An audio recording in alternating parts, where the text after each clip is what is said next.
તો મહીસાગરના લુણાવાડા નગરપાલિકામાં ભ્રષ્ટાચારના મુદ્દે ગરમાગરમી સર્જાઈ। એક તરફ વિરોધ પક્ષ આ મુદ્દે સવાલો ઉઠાવી રહ્યું છે તો બીજી તરફ ભાજપ શાસિત નગરપાલિકાના સભ્યોએ આરોપોને નકારી દીધા છે।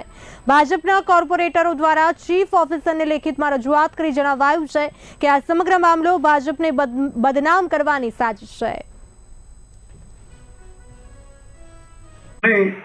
તારીખ 8-10 રોજ એજન્સીને નોટિસ આપી હતી કે ભાઈ તમે ટેન્ડરની વિરુદ્ધની માલ સામાન સપ્લાય કર્યો છે તો તાત્કાલિક બદલવો નહીં તો તમારી ઉપર કાયદેસરની કાર્યવાહી કરવામાં આવશે અથવા તો ફોજદારી પગલાં પણ ભરવામાં આવશે।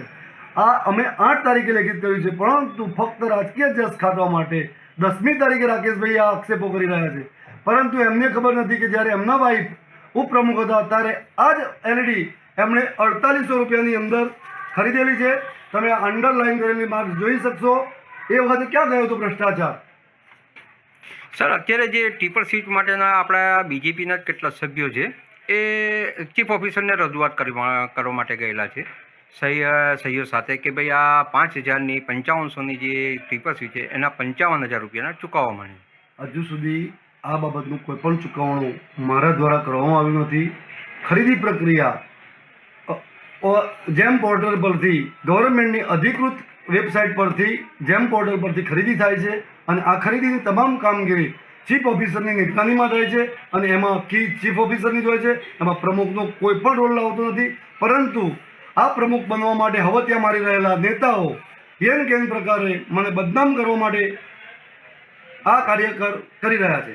આજે લુણાવાડાના ડૉક્ટર સાહેબ પ્રમુખ લુણાવાડા નગરપાલિકાના કીર્તિભાઈ પટેલ એમણે મારા પર એવો આક્ષેપ કર્યો કે એલઈડી 300થી 700માં નહીં પણ 3000માં મળે છે અને એમની ભૂતકાળની સરકારે પણ 49માં એલઈડી ખરીદી છે। હવે ભૂતકાળની સરકાર પણ જો આ કર્યું હોય અને એમણે પણ જો આ કર્યું હોય તો લુણાવાડાનો કોઈ પણ નાગરિક કોઈ પણ દુકાને જઈને તપાસ કરે કે 300થી 700 ઉપર કોઈ પણ એલઈડી મળતી જ નથી, બધી 300થી 700માં જ મળે છે, તો 3000 રૂપિયા એલઈડીના ચૂકવ્યા કેમ? અને ચીફ ઓફિસર ઉપર દેખરેખ રાખવાની જવાબદારી ડૉક્ટર કીર્તિ પટેલની છે અને અમે એમના જોડે હતા જ્યાં સુધી એમણે ભ્રષ્ટાચાર ના કર્યો ત્યાં સુધી।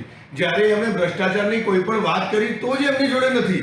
અને બીજી વાત રહી બેનામી સંપત્તિની આજે જ તપાસ કરવામાં આવે। કોની બેનામીની સંપત્તિ છે એનો જવાબ આજે જ મળી જશે અને એ જવાબમાં એમની પણ તપાસ કરવામાં આવે, અમારી પણ તપાસ કરવામાં આવે અને એમાં જે કાયદેસર પ્રક્રિયા થતી હોય એ કરવામાં અમે તૈયાર છીએ।